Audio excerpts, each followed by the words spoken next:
경제읽기 시간입니다. 한국은행이 기준금리를 연 1.75%로 올리고 추가 인상을 시사하면서 부동산 시장에 미칠 영향에 관심이 쏠리고 있습니다. 대출이자 부담이 늘어나는 만큼 매수 심리가 위축될 거라는 전망이 나오고 있는데요. 하반기 부동산 시장 상황은 어떨지 박연미 경제평론가와 함께 살펴보겠습니다.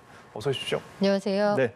자, 어제 기준금리가 연 1.75%로 인상이 됐죠. 지금 나오는 전망은 일단 지금 좀 회복세를 보이고 있던 부동산 시장이 이 네. 여파를 받아서 위축될 거라는 전망인데 아무래도 이미 대출이 받기도 어려운 상황에서 이자 부담이 더 늘어나니까 네. 좀 매수 심리가 위축될 것이 아니냐 이런 분석인데 어떻게 보시나요? 네, 아마 그럴 겁니다. 부동산에서 우리가 가장 중요하게 보는 변수, 물론 수급이 제일 중요한데 그 가운데 수급을 조절하는 역할을 하는 게 바로 금리거든요. 그래서 금리가 지난 작년 8월부터 기준금리가 인상되기 시작했는데 예. 이걸 시계열로 좀 본다고 하면 우리가 사실상 제로금리 상태의 기준금리에서 지금 불과 한 9개월 사이에 금액으로 따지자면 차주별로 평균 한 80만 5천 원 정도 연간 금리에 따라서 이자 부담이 늘어난 셈이 되는 거거든요. 예. 그래서 이런 것들을 고려하면 실질적으로 부동산 시장에 뛰어들기가 대출을 잘 해주지도 않습니다만 네.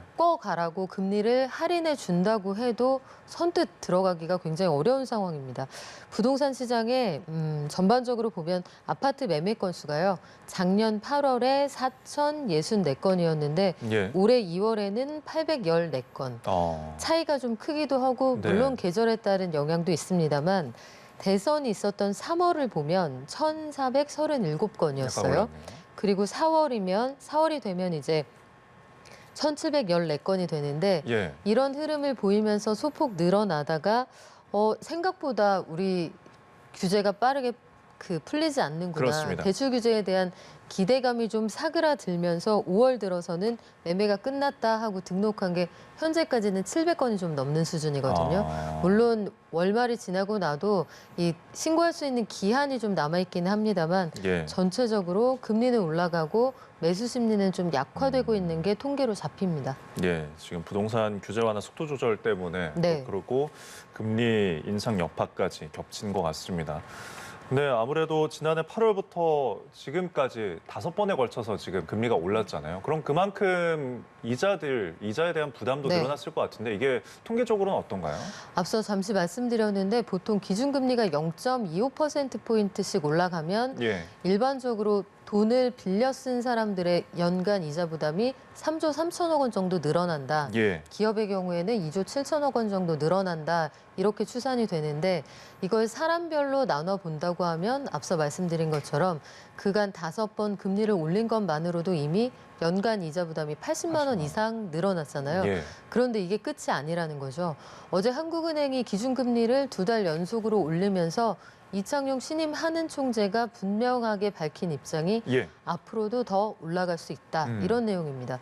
현재 금리 수준이 1.75%인데 연말을 기준으로 볼 때 2.25에서 2.5% 사이까지 올라갈 가능성이 있다. 여기에 대한 실질적인 가능성을 이제 기자들이 현장에서 물었고요. 예. 한은 총재는 그 정도에 도달하는 게 적절할 것으로 예상한다. 이렇게 입장을 밝혔기 때문에 적어도 2번, 많게는 3번은 금리를 더 올릴 가능성이 충분히 있는 상황이라는 거죠. 예. 이게 대출 금리에도 반영이 될 겁니다. 예. 앞으로 7월, 8월, 이제 11월까지 네. 금융통화위원회가 계속 열릴 거고, 그럼 그때 오를 수 있다는 전망이 더 우세한 것 같은데, 그러면은 이제 대출은 사실 안 받으면 좋겠지만 필요할 때가 있잖아요. 그렇죠. 주거라든지 자동차를 구매한다든지, 그러면은 이때 이제 대출을 받을 때 고정금리를 할지 변동금리를 할지 늘 이제 고민이 될 것 같아요. 네. 금리가 인상 시기가 계속 가고 있으니까 올해 안에 최고 2.5%까지 기준금리를 올리겠다는 한은 네. 총재 말도 있었기 때문에 그럼 이거를 고려해서 어느 쪽을 해야 더 유리할지. 이게 참 애매한 시점이기는 하거든요. 예. 어제 기준으로 우리 주요 4대 은행이 변동이나 고정으로 주택담보대출을 받는다고 쳤을 때 하단부터 상단이 어느 정도에 형성돼 있는지 좀 살펴보면 예. 일단 변동금리로 대출을 받는다. 어제 날짜 기준으로 하단이 3.55%, 상단이 5.4%입니다. 예. 일단 이 숫자를 기억을 하시고 고정금리로 가보면 고정금리로 주택담보대출을 받을 때 하단이 4.16%, 예. 최상단이 6.4% 정도 되니까 가장 낮은 곳에서도 한 0.6%포인트 정도 차이가 나고요. 네. 최상단끼리 비교를 한다고 치면 1%포인트 정도 차이가 나기 때문에 예. 아직까지는 변동금리로 대출을 받으려는 분이 실제로 많기도 하고 금액적으로도 이쪽이 현재까지는 유리한 게 맞거든요. 예. 문제는 말씀하신 것처럼 금리가 빠른 속도로 올라가고 있다는 점인데 모든 경우에 다 해당되진 않습니다만 일반적으로 0.5%포인트 이상 차이가 나면 그래도 변동금리로 하시는 게 그 당시 상황에는 좀 유리한데 네. 이 차이가 0.5%포인트 이내로 들어오기 시작한다. 이러면은 생각을 좀 해보셔야 돼요. 예. 그래서 그 절충안으로 저희가 권해드릴 수 있는 건 변동금리로 일단 받으시고 차후에 이제 중도 상환 수수료 이런 것들을 고려하신 다음에 0 금리가 부담이 된다 할 때 예. 고정금리로 갈아탈 수 있는 상품들이 있는지 예. 이런 것들을 고려해 보시면 그래도 비싼 금리를 조금은 줄일 수 있지 않을까 생각하고 있습니다. 예. 사실 이미 대출을 받은, 네. 대출을 받아서 집을 산 소위 이제 영끌족이 이번에 또 많았잖아요. 부동산 값이 계속 오르면서. 근데 금리가 오를수록 대출 부담이 커지면은 앞서서도 언급했지만 이제 수요가 이제 줄어드는 위축되는 현상이 있는데 그러면은 기준금리랑 집값은 좀 반비례하는 현상이 통상적으로 나타난단 말이죠. 네. 그럼 영끌족들은 좀 어떻게 해야 될지 고민이 깊어질 것 같습니다. 아마 그 시청하시는 분들 중에 그 영혼까지 끌어다가 대출을 갚고 있다 이 들으시는 분들은 좀 불쾌하실 수도 있겠지만 예. 구조적으로 나한테 주어진 조건 말고요. 내가 집을 살 거냐 사지 않을 거냐를 선택할 수 있는 시점일 때 성인이 경제 주체로서 활동을 할 때는 본인의 선택에 따른 결과는 본인이 책임지는 겁니다. 그래서 추세적으로 금리가 올라갈 걸 사실 예상하지 못했던 건 아니거든요. 예. 이런 상황에서는 본인이 가정경제에서 그 디자인을 해서 쓸 때 쓰고 줄일 거 줄이고 지금은 그렇게 지나가시는 수밖에 없는데 네. 전반적으로 대출을 받으시는 분들이 이제는 정말 철저히 본인 책임의 영역이라는 걸 기억을 하셔야 돼요. 투자도 마찬가지고요. 그래서 최근 들어서 대출금리 올라갈 때 걱정하시는 분들이 많아서 참 한편으로 안타깝습니다만 예. 이걸 거스를 수 있는 기조가 아니거든요. 그렇습니다. 그리고 어제 한국은행이 기준금리를 올리면서 물가 전망치를 상당히 높여 잡았습니다. 네. 금리를 올려야만 하는 근거를 제시한 셈이기 때문에 대출을 받아야 한다라면 정말 냉정하게 본인의 경제 상황을 따져보셔야 되고 부동산 시장이 단기적으로는 수요가 위축될 거고 장기적으로 어떻게 반응할 거냐 그건 아직 잘 모르겠습니다. 네. 왜냐하면 과거에도 2008년 세계 금융위기 당시 이때로 시간을 좀 돌려서 보자면 지금의 반포의 대단지 이런 굉장히 비싼 아파트들이 미분양이었거든요. 네. 그리고 한동안 굉장히 고전을 했는데 집값이 떨어지는 듯 하다가 또 10년 상간에 또 올라가는 걸 한 번씩들 목격을 하셨단 말이에요. 그래서 10년 이상 부동산 시장을 시계열로 볼 때는 어떻게 반응할지 이건 단언하기 어렵습니다만 일단 당장은 어느 쪽으로도 부동산 시장이 호의적인 그런 환경은 아니라는 거 예. 강조해서 말씀을 드립니다. 예. 사실 영끌족들은 이제 여혼까지 버텨야 하는 네. 그런 심정일 것 같은데 지금 정부에서는 부동산 규제 완화에 대한 기대감 역시 가지고 있을 거고요. 그리고 서울 수도권 입주 물량은 그에 비해서 또 많지 않다는 점이 또 주목할 점인데 그러면은 규제 완화는 하겠지만 나오는 이제 공급 물량이 없다 보니까 결국에는 집값이 떨어지는 것이 급락하는 일이 좀 희박하다는 전망인데 앞으로의 집값은 어떨까요? 급락까지 가지는 않아도 네. 우리가 지금 시장의 흐름을 통해서 짐작해 볼 수 있는 건 예. 양극화가 상당히 심할 거라는 거죠. 이런 것들이 통계로 잡히는 게 서울 아파트의 매매 수급 지수 같은 것들이거든요.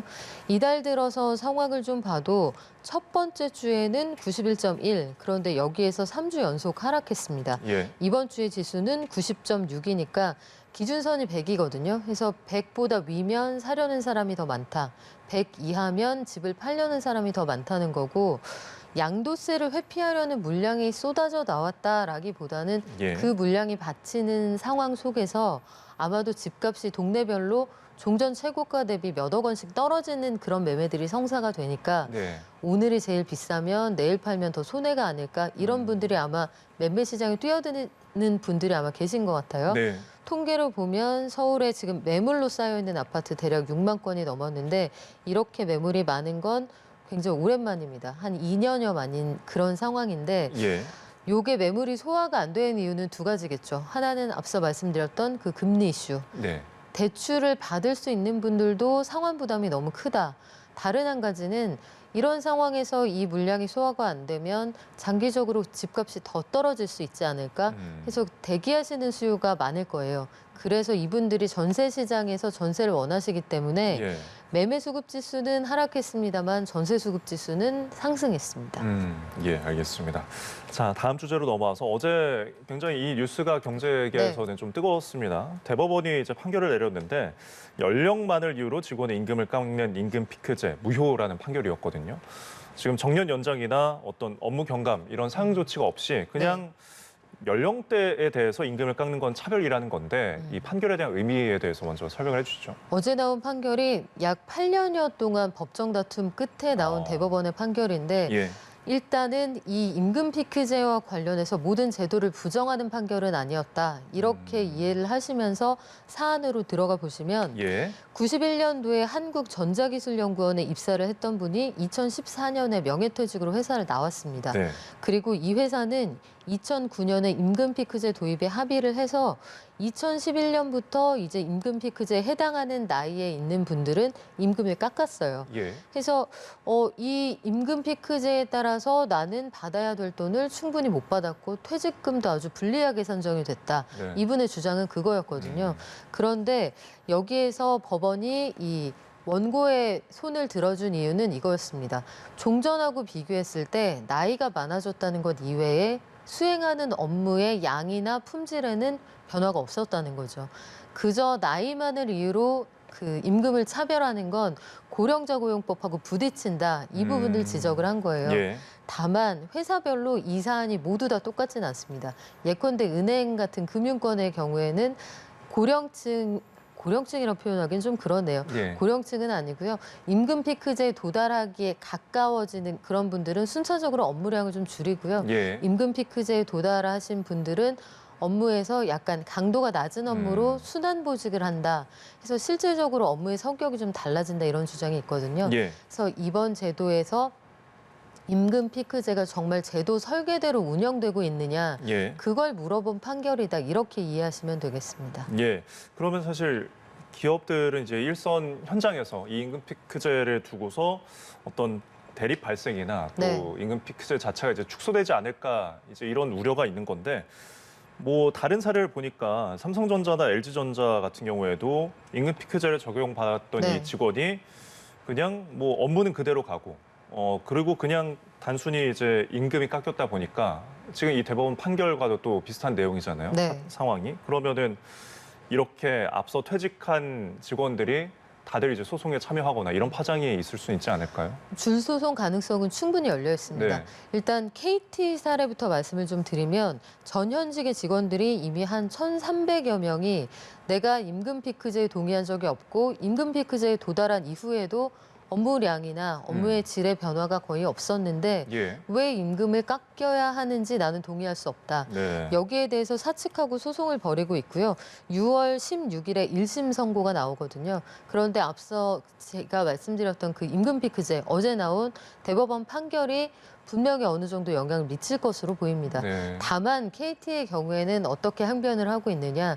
실질적으로 우리는 정년 이후에도 재고용하는 프로그램이 있다. 그리고 또 다른 경우에는 이분들이 가지고 있는 그 복리후생에 대한 박탈감을 고려해서 예. 별도의 인센티브를 마련을 하고 있다라고 해서 우리는 그쪽 연구원 사례하고 다르다고 주장을 하는 거고요. 예. 말씀하신 삼성전자도 2014년부터 임금 피크제가 도입이 됐습니다. 예. 만 57세에 도달하면 매년 5%씩 임금을 깎고요. LG전자도 만 58세부터 매년 10%씩 임금이 줄어드는데 쟁점은 그거예요. 종전과 업무의 수준이나 품질이 달라졌느냐. 그리고 임금 피크제가 단순히 인건비를 깎는 수단이 아니라 여기서 아낀 재원으로 정말 처음에 제도 취지에 맞게 그렇습니다. 신입사원들을 배려해서 뽑았느냐. 이런 것들을 회사 측이 입증하기 어렵다고 하면 앞으로 소송에서도 여러 가지 케이스가 나올 수 예. 있겠습니다만 다시 한번 결론을 말씀드리면 이게 임금 피크제 전체를 부정하는 판결은 아니었기 때문에 이게 반드시 승소를 보장한다 이렇게 보기는 어렵습니다. 어찌 보면은 기업들의 임금 피크제 운용에 대해서 좀 더 시그널을 줬다라는 그런 의미가 담긴 것 같은데 아무래도 임금 피크제를 처음 도입할 때 그 취지가 네. 앞서서 언급하신 것처럼 일자리 나눔에 대한 그런 취지가 있었거든요. 그래서 뭐 일각에서는 고령자 고용 불안이나 그 이제 남은 재원으로 청년층의 신규 채용이 이제 이루어져야 되는데 이것을 감소하는 게 아니냐 이런 우려도 있는데 어떻게 보시나요? 그게 경총의 입장입니다. 예. 그래서 임금 피크제는 사회적 합의에 따라서 고령자가 실직으로 내몰리지 않게 하자, 네. 또 청년층이 줄어드는 일자리에서 마지막 보루를 찾을 수 있게 하자는 취지였는데 그걸 도외시한 판결이다라고 주장을 하거든요. 이거는 구체적으로 우리가 시행 이후에 대차 대조표를 좀 봐야 될 것 같습니다. 네. 임금 삭감분이 정말 청년층 고용에 제대로 쓰였느냐. 어. 그리고 일은 그대로 시키면서 그저 나이가 많아졌다는 이유만으로 임금을 깎지는 않았느냐. 예. 그러니까 제도의 취지에 대해서 되묻게 되는 그런 시점이 맞는 거고요. 처음에 제도가 도입이 됐던 당시에 정부 입장에서는 고용 통계가 유지가 되니 이 제도가 달가웠을 것이고 또한 회사 입장에서는 인건비를 합법적으로 줄일 수 있는 그런 예. 수단이 되었는데 여기서 근로자의 목소리는 아마 충분히 반영되기가 어려웠을 겁니다. 왜냐하면 임금이 좀 깎여도 다니고 싶은 사람이 많았을 테니까 이거는 마치 영화 대부에서 거절할 수 없는 제안을 하겠다와 예. 같은 제안이었거든요. 그래서 여기에서 임금 피크제 누구죠라고 하는 거지 정말 제도가 이렇게 하는 게 맞나 한 번쯤 우리 사회에 물음표를 던지는 그런 판결이었다고 보고 있습니다. 예, 제도 도입이 된 지 꽤 됐기 때문에 이 여파에 대해서 좀 더 면밀하게 따져봐야 될 것 같습니다. 지금까지 박연미 경제평론가와 함께했습니다. 고맙습니다.